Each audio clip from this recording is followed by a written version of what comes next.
ಸಾರ್ವಜನಿಕರಿಗೆ ಗಿಡ ವಿತರಣೆ ಮಾಡುವ ಮೂಲಕ ತಾಲೂಕು ಸ್ವೀಪ್ ಸಮಿತಿ ವತಿಯಿಂದ ಮತದಾನದ ಕುರಿತು ಜಾಗೃತಿ.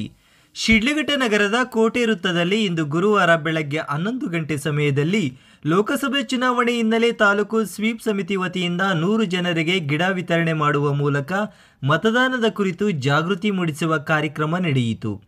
ಕಾರ್ಯಕ್ರಮಕ್ಕೆ ತಾಲೂಕು ಪಂಚಾಯಿತಿ ಕಾರ್ಯನಿರ್ವಹಣಾ ಅಧಿಕಾರಿ ಹಾಗೂ ತಾಲೂಕು ಮಟ್ಟದ ಸ್ವೀಪ್ ಅನುಷ್ಠಾನ ಸಮಿತಿಯ ಅಧ್ಯಕ್ಷ ಮುನಿರಾಜು ಚಾಲನೆ ನೀಡಿದರು. ಬಳಿಕ ಮಾತನಾಡಿದ ಅವರು, ಏಪ್ರಿಲ್ 26ರಂದು ನಡೆಯುವ ಸಾರ್ವತ್ರಿಕ ಲೋಕಸಭಾ ಚುನಾವಣೆಯಲ್ಲಿ ಪ್ರತಿಯೊಬ್ಬ ಮತದಾರರು ಯಾವುದೇ ಆಸೆ ಆಮಿಷಗಳಿಗೆ ಒಳಗಾಗದೆ ತಮ್ಮ ಸ್ವಇಚ್ಛೆಯಿಂದ ಮತ ಚಲಾಯಿಸಬೇಕು. ಮತದಾನ ದಿನ ಯಾವೊಬ್ಬ ಮತದಾರರು ಪ್ರವಾಸ ಹೋಗುವುದು ಬಿಟ್ಟು ಪ್ರಜಾಪ್ರಭುತ್ವದ ಮೂಲ ಸಂವಿಧಾನ ನೀಡಿರುವ ಮತದಾನದಲ್ಲಿ ಪ್ರತಿಯೊಬ್ಬರು ಭಾಗವಹಿಸಿ ನಾವೆಲ್ಲರೂ ಕಡ್ಡಾಯವಾಗಿ ಮತದಾನ ಮಾಡಬೇಕು ಎಂದರು. ಇನ್ನು ತಾಲೂಕಿನಲ್ಲಿ ಮತದಾನದ ಪ್ರಮಾಣ ಹೆಚ್ಚಿಸಲು ಸ್ವೀಪ್ ಸಮಿತಿಯಿಂದ ಪ್ರತಿದಿನವೂ ವೈವಿಧ್ಯಮಯ ಮತ್ತು ವಿನೂತನ ರೀತಿಯಲ್ಲಿ ಜಾಗೃತಿ ಕಾರ್ಯಕ್ರಮಗಳನ್ನು ಈಗಾಗಲೇ ಕೈಗೊಂಡಿದ್ದೇವೆ. ಸ್ವೀಪ್ ಸಮಿತಿಯಿಂದ ಪ್ರತಿ ಗಿಡಕ್ಕೆ ಶೀರ್ಷಿಕೆ ನೀಡಿ 100 ಮಂದಿ ಸಾರ್ವಜನಿಕರಿಗೆ ಗಿಡಗಳನ್ನು ವಿತರಣೆ ಮಾಡುವ ಮೂಲಕ ವಿನೂತನ ರೀತಿಯಲ್ಲಿ ಮತದಾನದ ಕುರಿತು ಸಾರ್ವಜನಿಕರಿಗೆ ಜಾಗೃತಿ ನೀಡುತ್ತಿದ್ದೇವೆ ಎಂದು ಹೇಳಿದರು.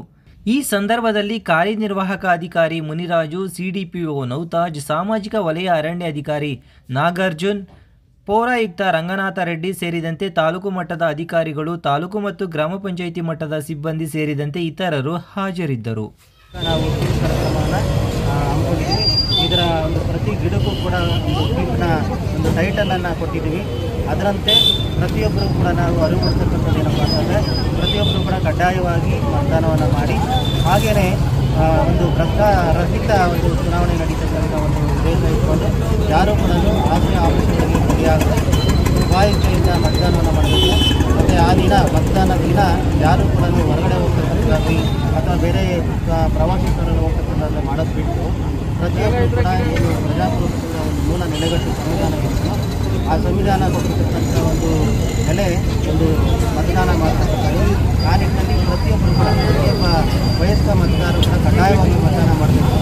ಹಾಗೆಯೇ ಆಸೆ ಆಮಿಷಗಳಿಗೆ ಬಲಿಯಾಗದೆ ಮತದಾನವನ್ನು ಮಾಡಬೇಕು ಅಂತಕ್ಕಂಥ ಒಂದು ಉದ್ದೇಶ ಇಟ್ಕೊಂಡು ಈ ದಿನ ಸಾರ್ವಜನಿಕರಿಗೆ ಕೃಷಿಗಳನ್ನು ಕೊಡೋದ್ರ ಮೂಲಕ ಕಾರ್ಯಕ್ರಮ ಮಾಡ್ಕೊಂಡಿದ್ದೀವಿ. ತಾಲೂಕಿನ ಎಲ್ಲ ಮತದಾರರು ಕೂಡ ಕಡ್ಡಾಯವಾಗಿ ಮತದಾನ ಭಾಗವಹಿಸಿ